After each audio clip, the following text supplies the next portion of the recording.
Meta. Além. Noia, mente. Metanoia. Além da mente. Além do pensamento. Mais longe do que estou. Muito mais do que sou. Novas ideias. Novas convicções. Relevância.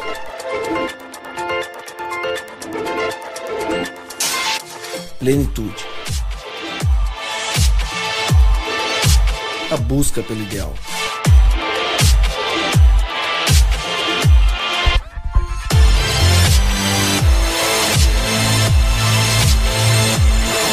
Metanoia. Expanda sua mente. 1 Coríntios 10, 31. Assim, quer vocês comam, bebam ou façam qualquer outra coisa, façam tudo. Parar um pouquinho aí na sua jornada, na sua agenda, para ouvir esse podcast. Deus tem se revelado de maneira grandiosa aqui. Amém. Através dessa presença, da comunhão, da família aqui que se reúne para poder compartilhar. E é bom demais estar aqui mais uma vez. Dan Trindade gostou de participar com a gente. Semana retrasada ele esteve aqui, mostrou que o foco dele é Cristo, que ele não esconde a fraqueza dele, nem disfarça a conduta. Se você não entendeu nada, volta lá no episódio 12 vai no Facebook e vai ouvir o nosso episódio 12, que a gente falou sobre semelhança com Cristo e o Dan estava aqui. Dan, bem-vindo de volta, obrigado por aceitar o nosso convite e estar com a gente mais uma vez. Obrigado, privilégio, e vamos aí, vamos que vamos. Vambora. Legal. Vamos falar sobre a glória de Deus. E eu queria primeiro começar na parte mais, não sei se é básica ou se é inicial mesmo, se é por aí que a gente começa. Eu separei alguns textos, 4 na verdade, que trazem perspectivas diferentes de como a Bíblia trata a glória de Deus. Então, Êxodo 24:17 diz: a glória do Senhor parecia um fogo consumidor no topo do monte.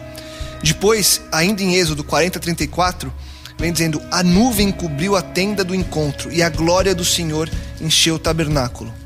Depois em Ezequiel 3:23, então me levantei e fui para a planície, e lá estava a glória do Senhor, glória como a que eu tinha visto junto ao rio Quebar. E em João 1:14, aquele que é a palavra tornou-se carne e viveu entre nós. Vimos a sua glória, glória como do unigênito do Pai, cheio de graça e de verdade. Afinal, o que é a glória de Deus? Eu sei que essa resposta a gente vai construir no decorrer do episódio, mas com essas perspectivas diferentes, o que é essa glória de Deus? O que significa a glória de Deus? Hoje você não trouxe aquela definição de dicionário? Que é hoje glória? Eu não trouxe. Então faz aí, daqui a pouco pega no Google. Vou pesquisar. Porque glória tem a ver com aquilo lá que a gente pensa quando imagina a gente aplaudir alguém, honrar alguém, reconhecer grandeza. Reconhecer a grandeza, né? Olha, ele tirou isso aí com glória, né? Ele conseguiu a sua nota, seu diploma foi com glória, ou seja, ele mereceu. Ele foi reconhecido com isso. Deus, ele tem a sua glória, né? Deus, ele tem a sua glória, e a Bíblia vai, não só nesses 4 textos, mas teria aqui uma lista de talvez 15 textos que aparecem de menções diversas da glória de Deus. E em todas elas, a glória de Deus aparece como algo extremamente diferente daquilo que é o ser humano. É extremamente poderosa, extremamente distante daquilo que é a nossa realidade humana. A glória de Deus sempre aparece de um jeito sobrenatural. Tem um texto, não sei se você leu bastante texto, mas um que fala assim: os céus declaram a glória do Senhor, né? E parece algo muito abstrato. Quando eu trato desse tema com juventude, eu sempre pergunto: qual que é a imagem que vem à sua mente quando fala a palavra glória? Primeira pergunta. E a primeira resposta de muita gente é assim: uma luz, um poder, um brilho, né? Porque a gente tem esse imaginário da glória. Então, partindo desse princípio de que glória ela é multifacetada na Bíblia, a gente tem que chegar num denominador comum. O denominador comum é: glória de Deus é aquilo que representa o seu caráter, é aquilo que tem a ver com a essência de Deus, tem a ver com quando ele se manifesta, a sua glória é revelada, aquilo que ele é revelado, isso de diversas formas. Então a gente pode aqui pegar algumas histórias pontuais e tentar trabalhar isso. Por exemplo, a primeira: no céu, quando eu digo que a glória de Deus se manifesta, o que eu estou dizendo? É uma boa pergunta, né? A glória de Deus se manifesta quando eu olho para o céu. Por quê?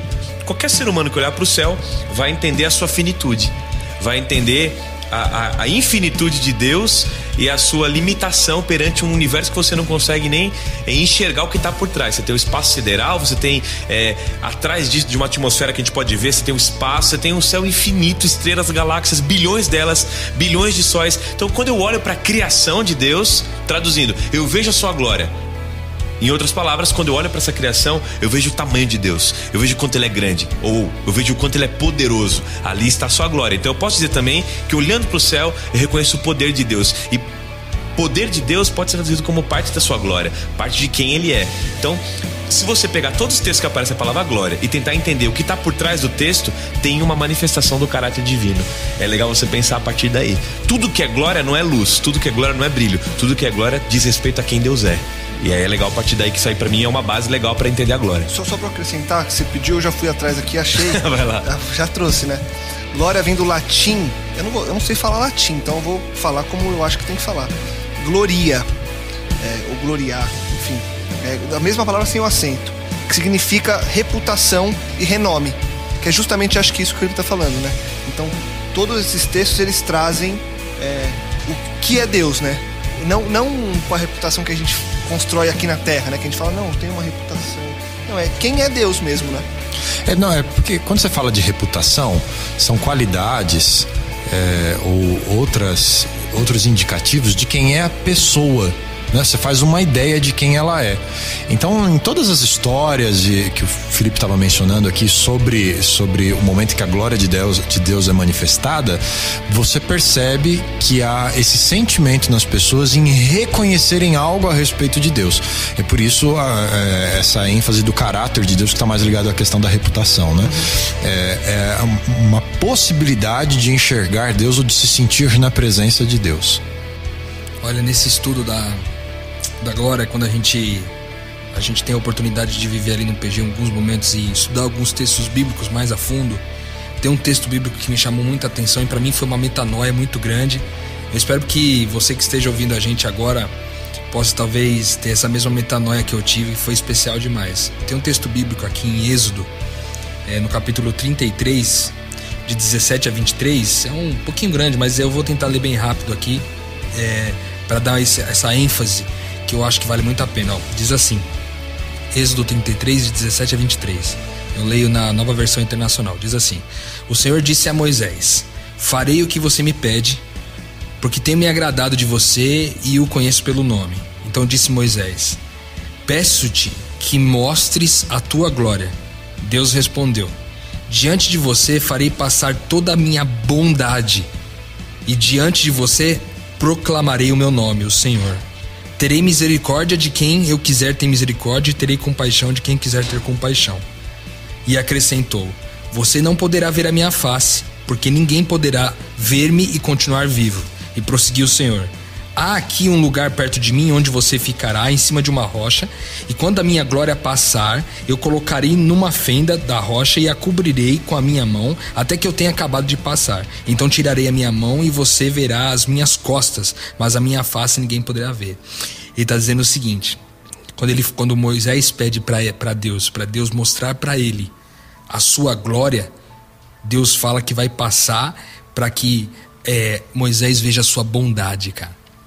E para mim isso é muito especial. Quando o Tonás falou assim agora há pouco, quando a gente olha para o céu e vê tudo que Deus criou, a gente pode pensar em várias coisas. Uma delas é tipo, Deus é muito poderoso porque Ele criou muitos sóis, Ele é muito grande. Cara, mas quando eu olho para isso e penso assim, é a bondade dele, cara.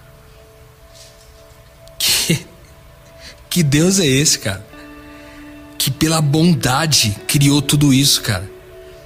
Que pela bondade criou todos esses astros de tamanhos inimagináveis, para que a gente pudesse olhar para aquilo e conhecer o quanto Ele é bom.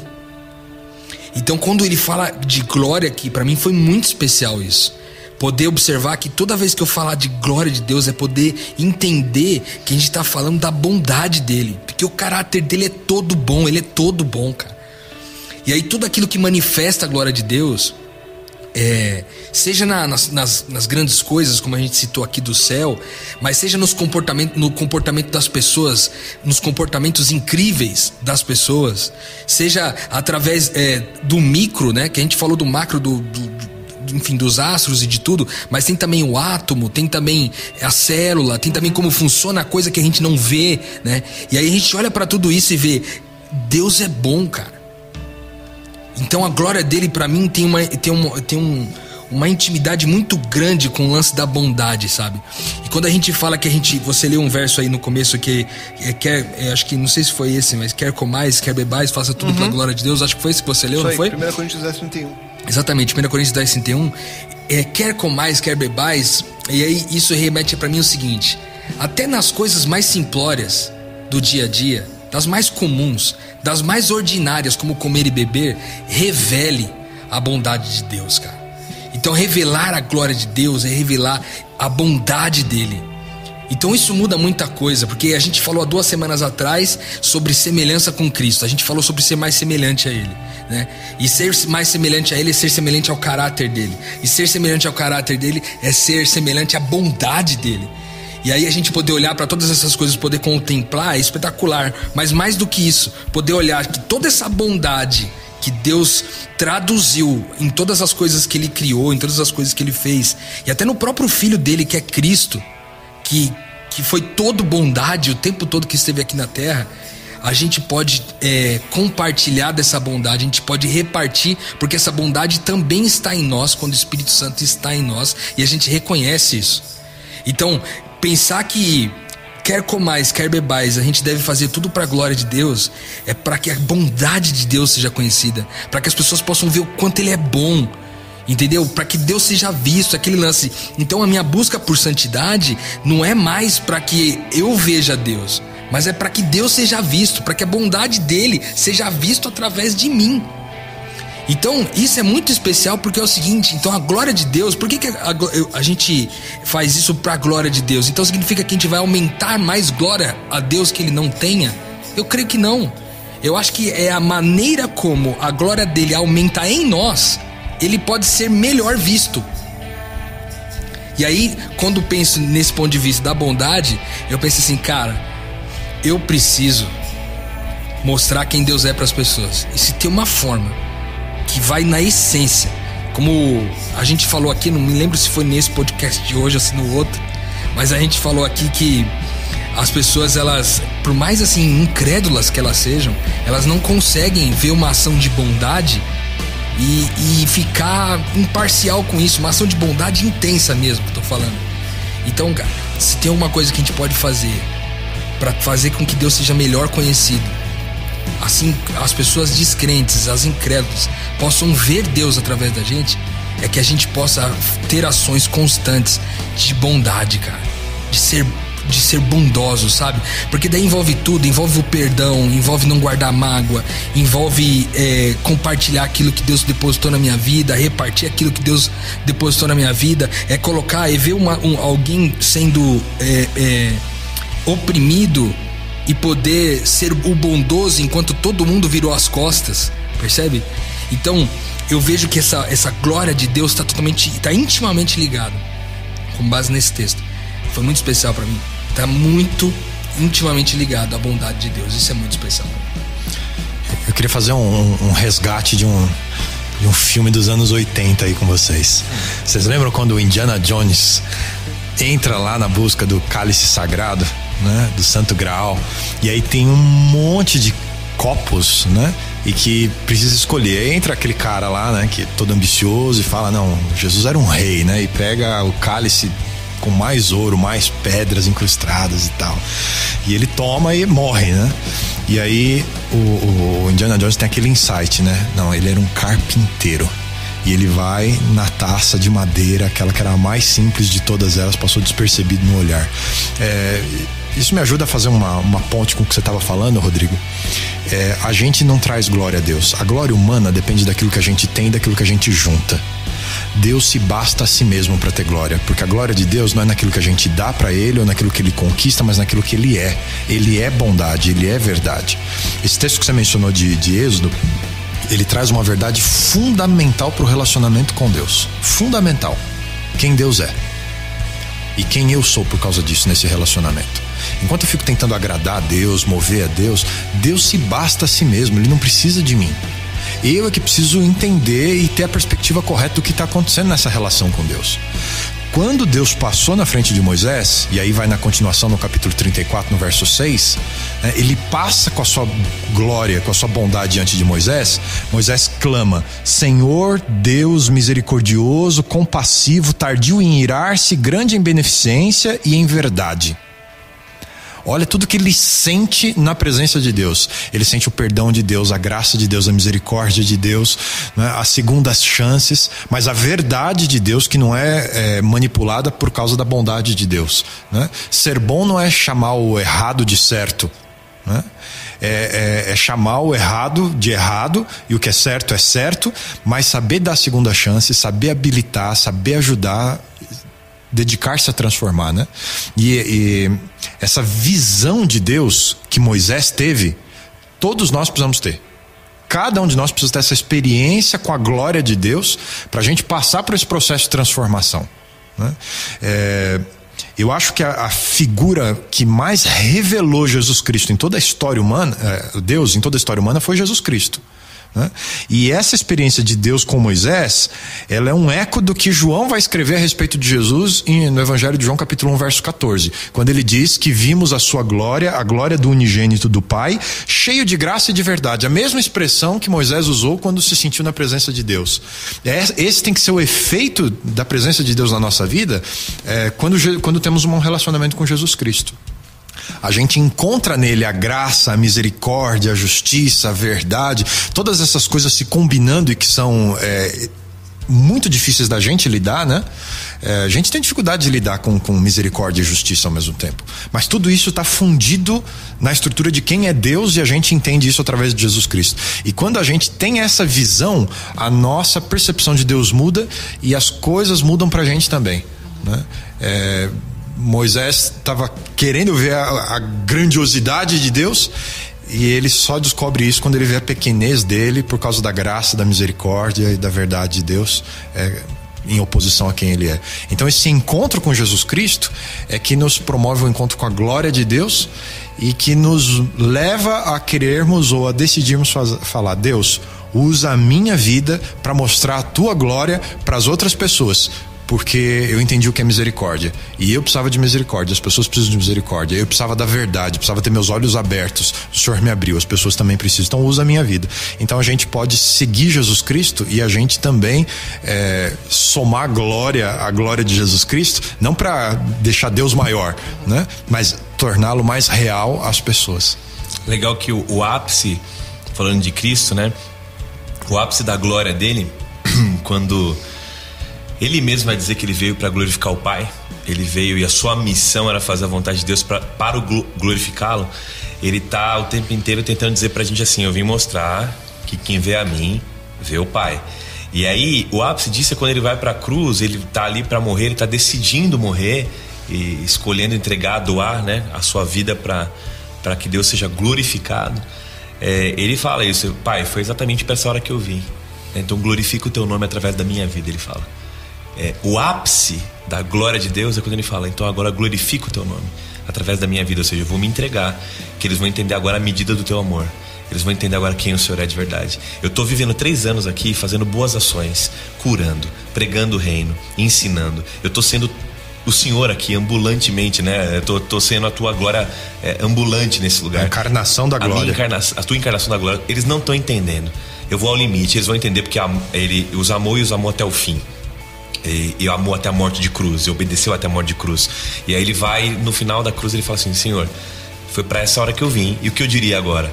Me livra dessa hora? Ele fala: pelo contrário, Senhor, glorifica o teu nome através da minha vida. E aí ele se entrega, e ele morre. Então nessa hora a glória de Deus, ela contagia o universo inteiro. Fala: entendemos quem é Deus.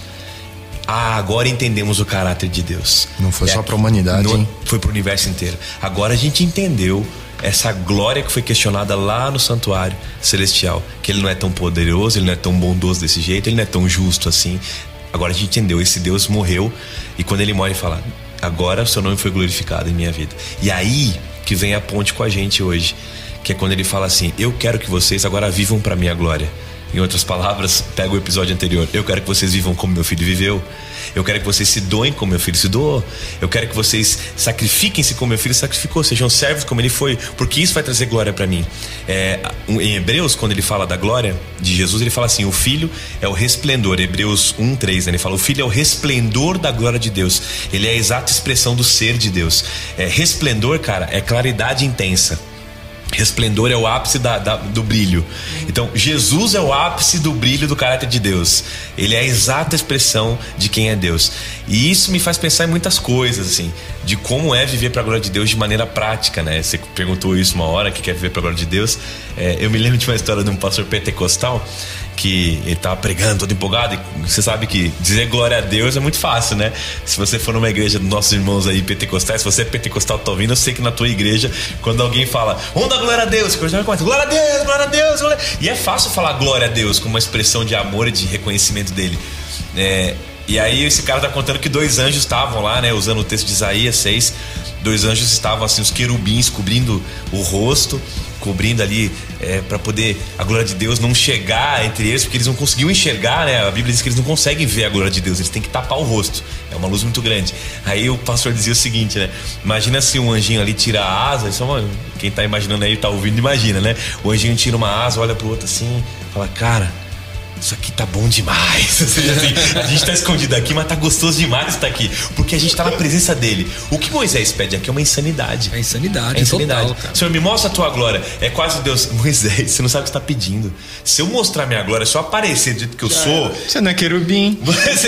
Não, nem os querubins conseguem olhar. Então, se eu mostrar quem eu sou, se eu aparecer agora, te fulmino. Cara, eu vou fulminar. O Shekinah no santuário, que era a manifestação da glória de Deus, só podia entrar lá o sumo sacerdote uma vez por ano, com intercessão, com sangue sendo símbolo de intercessão mediante os pecados cordinha amarrada dele. No pé, sininho no pescoço. Dizem que, né, que havia um ritual de saber se ele voltaria vivo ou não. Ou seja, ninguém consegue encarar a glória de Deus e permanecer vivo, né? A não ser quando a gente entende que em Jesus essa glória pode ser manifesta em nós através do amor, da misericórdia, da graça, do perdão, da paciência, do que Ele é. Então é legal você pensar nisso, né? O que Moisés pediu foi insano, mas para nós uma revelação profunda de quem Deus é, né? Deus, só minha bondade já basta para você entender quem eu sou, e ela é suficiente para você me reconhecer e me traduzir, né, para as pessoas. É só em Jesus que a gente encontra essa plenitude da glória de Deus, para isso impactar a gente, né? Eu estava falando, Tonácio, desse momento em que Jesus está ali na cruz, né?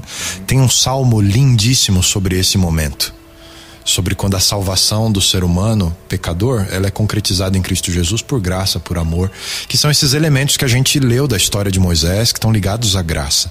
O Salmo 85, o verso 9 e 10 diz assim: certamente que a salvação está perto daqueles que o temem, para que a sua glória habite em nossa terra.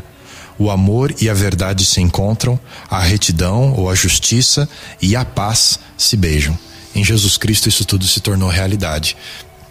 Justiça e paz. Amor e verdade. E a nossa salvação, que revela a glória de Deus, está presente na nossa terra.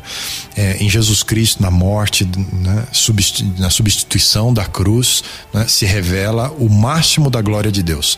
Morrer por um pecador, Ele trouxe a justiça, Ele trouxe a paz, Ele trouxe a misericórdia, mas Ele trouxe a verdade. Ele não negociou quem Ele é, mas Ele ofereceu quem Ele é.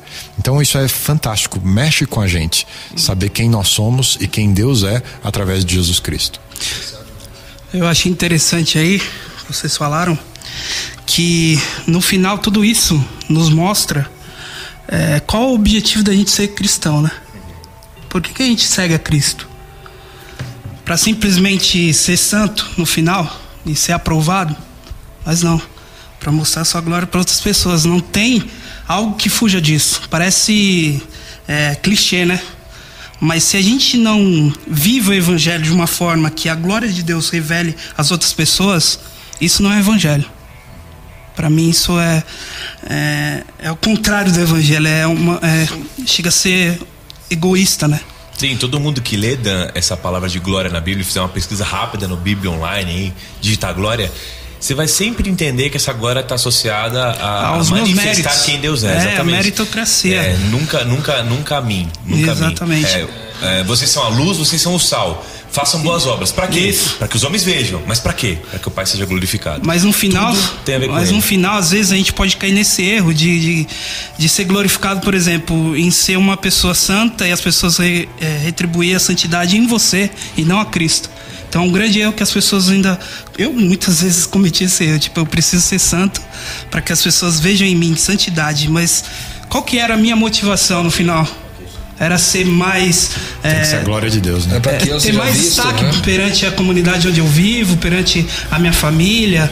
Então isso é algo que eu aprendi também. Talvez tenha uma melhor reputação, como o Lucas disse, né? Exatamente, mas no final o que muda é saber que a gente está aqui para revelar quem é Cristo. Porque não adianta nada só eu ser santo, só eu ser perfeito, se eu não estou mudando a vida das isso outras não pessoas. beneficia alguém. Não através da minha vida, mas através do Espírito Santo atuando no meu jeito de falar, no meu jeito de conduzir, de amar as pessoas, né? No final. A gente estava falando bastante do ápice da glória de Deus em Jesus Cristo, né? Mas é muito pertinente isso que você está falando, Dan. Porque se a gente não entender, né? Lembrando o podcast de 2 semanas, quando falamos sobre semelhança com Cristo, a gente precisa aprender a repetir as palavras de Jesus. Eu estou aqui para isso, né? Cumpra a sua glória na minha vida. Eu preciso olhar na prática as decisões, as situações, aquilo que eu vivo, para que a minha vida revele a glória de Deus. Tem um texto muito bacana que é Mateus capítulo 5, que vai falar sobre o Sermão da Montanha e vai trazer ali aquilo que Jesus era e que ele trouxe para o seu ministério para revelar a glória de Deus e que eu e você precisamos imitar. Então aqui não é só essa parte de saber que Deus é grande, mas fazer Deus grande através da sua vida ou por meio da sua vida para as outras pessoas. E como é que acontece isso? Acontece quando você passa por essa transformação à semelhança de Jesus Cristo. Você começa a trazer glória para o nome de Deus. De glória em glória. Olha só, no Sermão da Montanha, Mateus capítulo 5, versos 43 até o fim do verso 5, do capítulo 5. Vocês ouviram o que foi dito: amarás o teu próximo, odiarás o teu inimigo. Eu, porém, vos digo: amai os vossos inimigos e orai pelos que vos perseguem. Cara, quando eu faço isso, eu revelo a glória de Deus. Para que sejais filhos do vosso Pai que está nos céus. Ele faz que o seu sol se levante sobre maus e bons. Por isso que o céu revela a glória de Deus. E envia chuva sobre justos e injustos. Olha o questionamento de Jesus: se amardes os que vos amam, que recompensa tereis? Isso não revela glória nenhuma, né? Isso não é mérito nenhum para você. Não fazem os cobradores de impostos também o mesmo? E se vocês saudarem somente os vossos irmãos, que fazeis demais? Isso não traz glória nenhuma para Deus, nem para você. Não fazem os gentios também assim? E aí ele termina o verso 48: sede vós, pois, perfeitos, como perfeito é o vosso Pai que está no céu. A glória da bondade, da graça, da misericórdia e da verdade de Deus, eles têm que estar reproduzidos na minha vida no dia a dia, né? Então, quando eu passo por esse processo, eu estou revelando a glória de Deus. E aqui não é ser perfeito de ausência de pecado, né? Isso aqui é perfeição em amor. Lucas vai deixar isso bem claro lá em Lucas 6,36, quando ele fala: sejam misericordiosos como o vosso Pai celeste é misericordioso, que é a característica da glória de Deus, né? Então, um cristianismo prático que passou por essa minha transformação pessoal, né? Em amor até para quem não merece, eu estou trazendo a misericórdia e a verdade, eu estou revelando a glória de Deus. Então eu preciso pensar no meu dia a dia, na minha rotina, na minha experiência, como é que eu posso revelar a glória de Deus, né? Eu preciso olhar para Jesus Cristo e ver como ele fazia, o exemplo que ele deixou. Ele veio para ser meu substituto, para ser meu salvador, mas ele veio para me deixar um exemplo de como se revela a glória de Deus, de como se vive para a glória de Deus. Ele fala, e eu tenho que perseguir isso. Ele fala assim: eu dei a eles a glória que me deste. Ele fala exatamente, isso. João capítulo 17. 17, ele está orando pelos discípulos, intercedendo por aqueles que creriam nele. Ele fala: Pai, eu já cumpri minha meta aqui e eu já dei a eles a glória que o Senhor me deste. Agora santifica eles na verdade, a tua palavra é a verdade, vai conduzindo eles para esse caminho de separação. E ele fala: eu não oro por todos, eu não oro por aqueles que estão no mundo, eu oro por aqueles que o Senhor me deu. E ele vai dizer: mas que estão no mundo, mas não são dele. Por quê? Vivem por uma outra lógica, vivem para revelar um outro caráter, vivem para revelar um outro espírito. Não é o espírito que rege o mundo, a gente está aqui para representar um outro caráter. É legal que muita gente em religião, falando em quem vai à igreja, você que está ouvindo esse podcast, talvez é um jovem que frequenta, senta no banco, assiste sermão e não vê muita conexão na tua história com Deus, assim, não vê muito sentido. Muita gente quer a glória, e eu vou traduzir agora a glória aqui como céu, ok? Mas não quer a cruz, né? Foi pra glória. Exato, foi pra glória. Ele quer a glória, mas não quer a cruz. E Cristo só foi glorificado quando ele se entregou. Ele só glorificou o Pai, ele só foi aquele que foi a exata expressão de Deus quando ele se doou, quando ele se entregou para fazer o plano de Deus, se abnegando de quem ele era. Então é legal você pensar, você que está ouvindo isso daí, né? Será que você espera a glória na sua vida espiritual, mas tua experiência religiosa, tua experiência cristã não revela a cruz do Cristo? Né? Será que... Então passa por aí essa discussão. É muito interessante você entender que viver para a glória de Deus é manifestar esse espírito abnegado de Jesus. E eu penso que e muitas vezes a religião se torna um caminho de glória, mas não um caminho de cruz. E o que Jesus está chamando a gente a viver é literalmente o contrário, né? Vocês vão me glorificar quando viverem como meu filho viveu.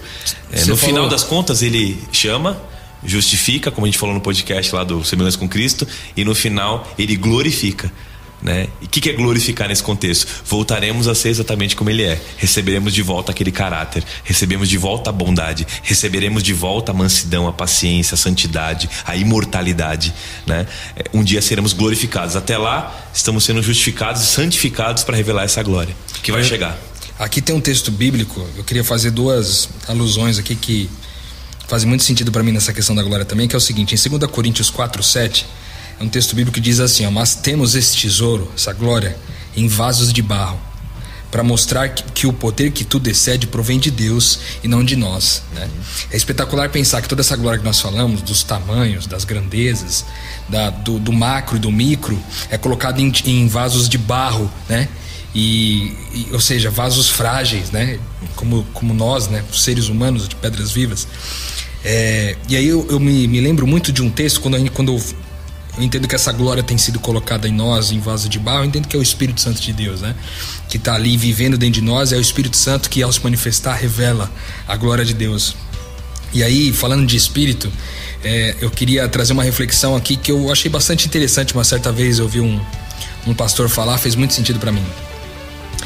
Quando Pedro está ali, Jesus está próximo de ir para a cruz, e Pedro está ali, e Jesus está falando: olha, é o seguinte, os caras vão me prender aí, eles vão me açoitar, eles vão, né, e eu vou ser morto e tal. E ele contando como ia ser para Pedro, né? E aí Pedro fala para Jesus, para Jesus se poupar, né? Ele fala: não, Jesus, poupa-te. E aí Jesus o repreende, dizendo que estava nele um espírito anticristo. E aí a reflexão que o pastor fez, que faz muito sentido para mim, é que o anticristo, o espírito anticristo, é pró-Jesus. Ele é a favor de Jesus. Ele é contra o Cristo e a favor de Jesus. Por quê? Porque o espírito anticristo queria que o Jesus se poupasse, para que o Cristo não se revelasse. Então o anticristo é o antissacrifício. Se tem uma palavra que pode representar o espírito que está no mundo, que não é o espírito de Cristo, o espírito do príncipe desse mundo, o espírito, né, que rege a nossa economia, a nossa sociedade, se tem uma palavra que pode representar isso, é poupa-te. Quando o que representa o Cristo é o sacrifica-se. Doe-se. Entregue-se a própria vida, dê tudo. E aí quando a gente fala, eu volto sempre dessa questão da bondade, e a gente falou aqui do ápice em Cristo, né? O ápice da bondade de Deus em Cristo foi quando ele deu a própria vida por bondade, né? De bondade, para que nós pudéssemos ter vida. E aí agora eu penso o seguinte, que se a glória de Deus é bondade e o Espírito Santo está dentro de mim, que sou um vaso de barro, e essa bondade ela pode se revelar de maneira ápice como foi em Cristo, é toda vez que eu decido não me poupar, cara, para gerar vida no meu irmão. Foi isso que Cristo fez. Isso me surpreende demais, cara. Eu fico emocionado só de lembrar, porque imaginar que Cristo, cara, ele podia ter se poupado, que ele tinha todos os recursos para se poupar. Não ia mudar nada para ele. Não ia mudar nada para ele, entendeu? Tava tudo certo. E aí tem um verso bíblico que diz que Jesus ele tomou essa decisão imaginando que lá na frente muitas pessoas estariam com a vida transformada, como alguns de nós que temos experimentado essa vida em Cristo, e ele tem entregado, sacrificado, ter sido sacrifício vivo em favor do outro.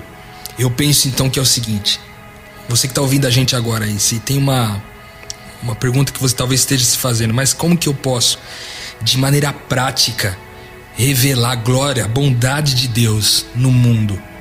Se tem uma coisa que pode ajudar você a fazer isso, é não se poupar todas as vezes que você puder fazer o bem para alguém. Não. Todas as vezes que a bondade de Deus puder ser revelada na tua vida, você não se poupar. E a gente está falando aqui de coisas muito simples. Eu vou dar um exemplo. A gente está lá numa final de Copa do Mundo. Todo mundo, o Brasil inteiro, na frente da televisão para assistir o último jogo do campeonato. Contra a Alemanha. Depois do 7-1.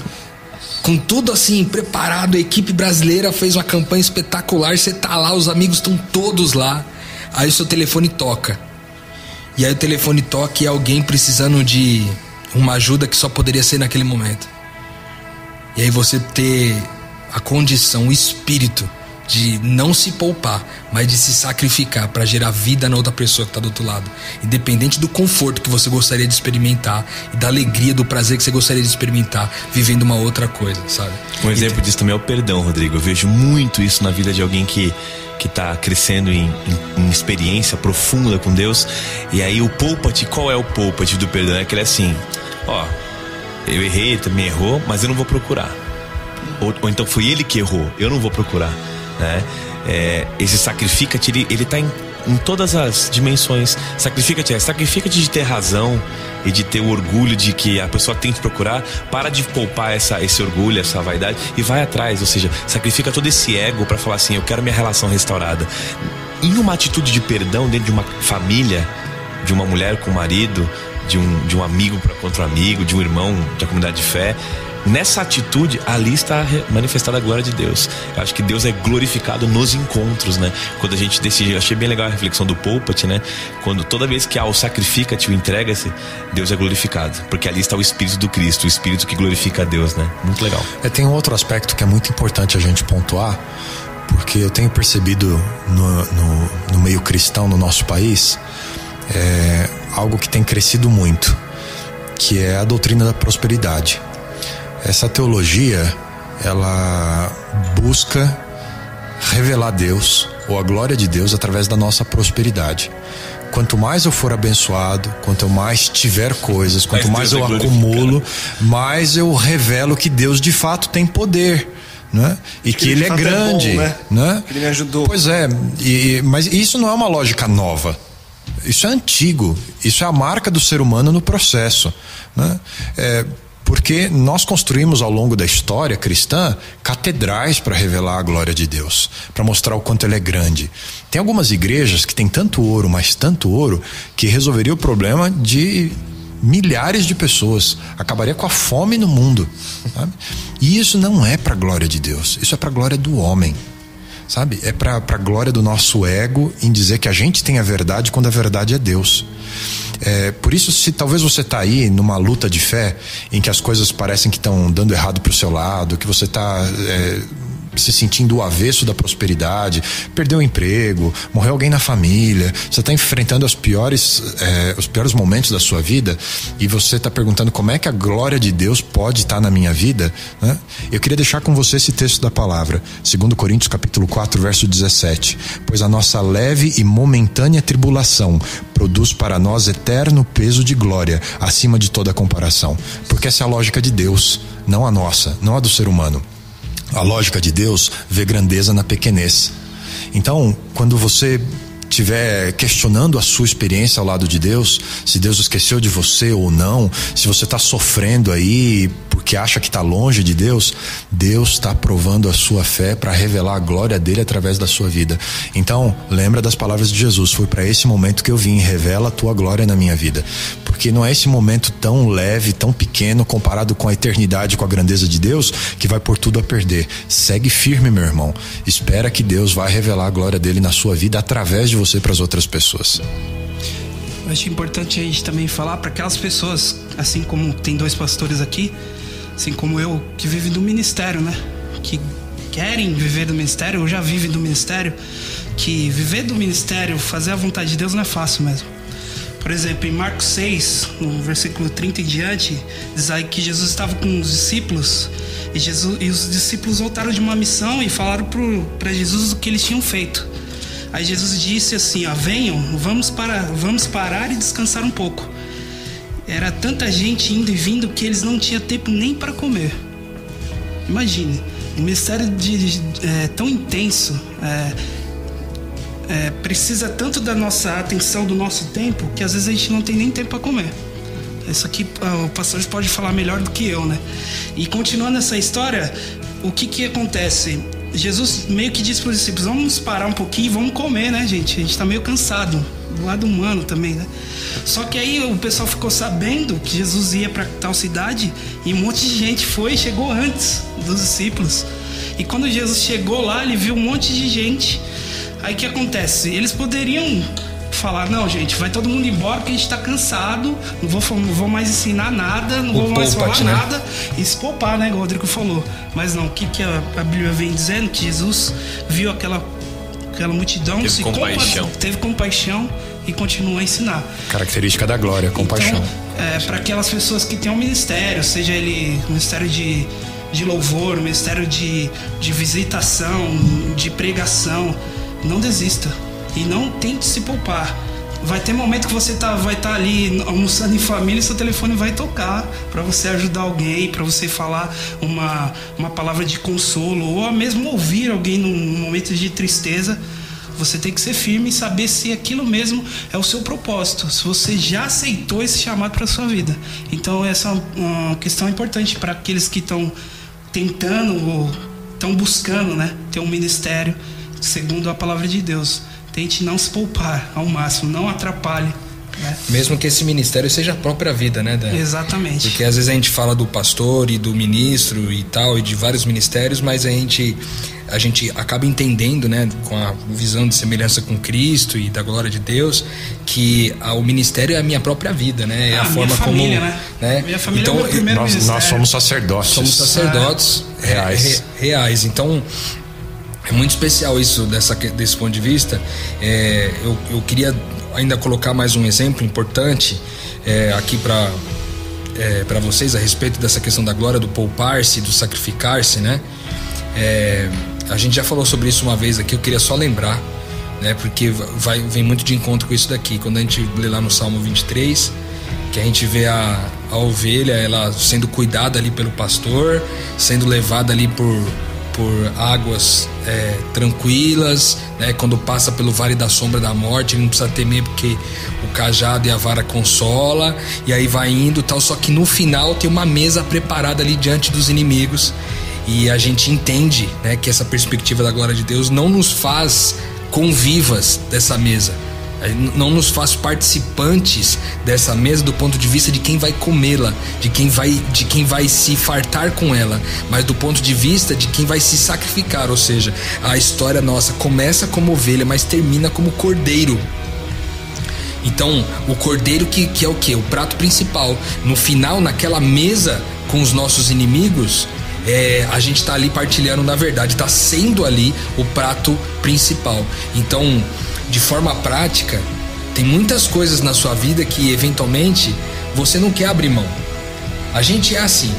Tem muitas coisas na nossa vida que a gente não quer ceder, né?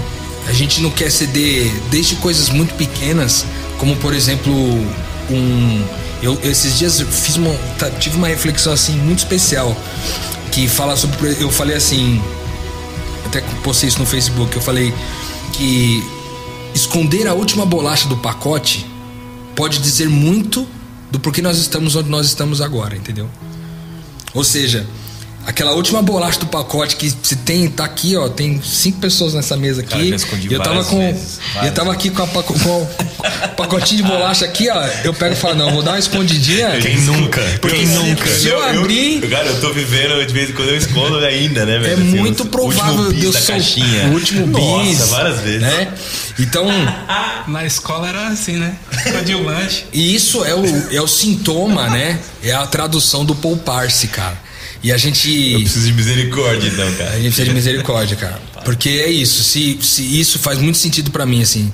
Porque quando a gente esconde uma bolacha do pacote, que outras coisas muito maiores a gente esconde também, né? O egoísmo. É muito egoísmo. Então, a nossa glória. Pra nossa glória, exatamente. Pra que eu no final coma daquilo e me farte, né? Tanto é que tem um texto de Paulo que ele faz uma exortação à igreja que quando se reúne para fazer a ceia, todo mundo vai apressadamente comer seu pão. Aí vai, essas reuniões de vocês fazem mais mal do que bem, porque vocês vão para rapidamente, cada um quer pegar o seu rapidinho para não faltar, de repente não ficar sem e comer o negócio e isso não é para ser assim. Então se for para se fartar, farte na sua casa. Mas quando você tiver que vir aqui e estiver na comunhão com os irmãos, esteja na predisposição de repartir. Esteja na predisposição de pegar a sua última bolacha do pacote e ceder para outra pessoa, né? Então que isso fica como um exemplo pra gente. Se tem uma coisa que faz muito sentido pra mim nesse lance daqui, a glória de Deus é a bondade dele. Então, e a gente, se tem algum espírito que pode reger as nossas ações, esse espírito está em toda vez que me poupo, estou agindo pelo espírito anticristo. Toda vez que eu me sacrifico, eu estou agindo pelo espírito, o espírito de Cristo. É isso aí.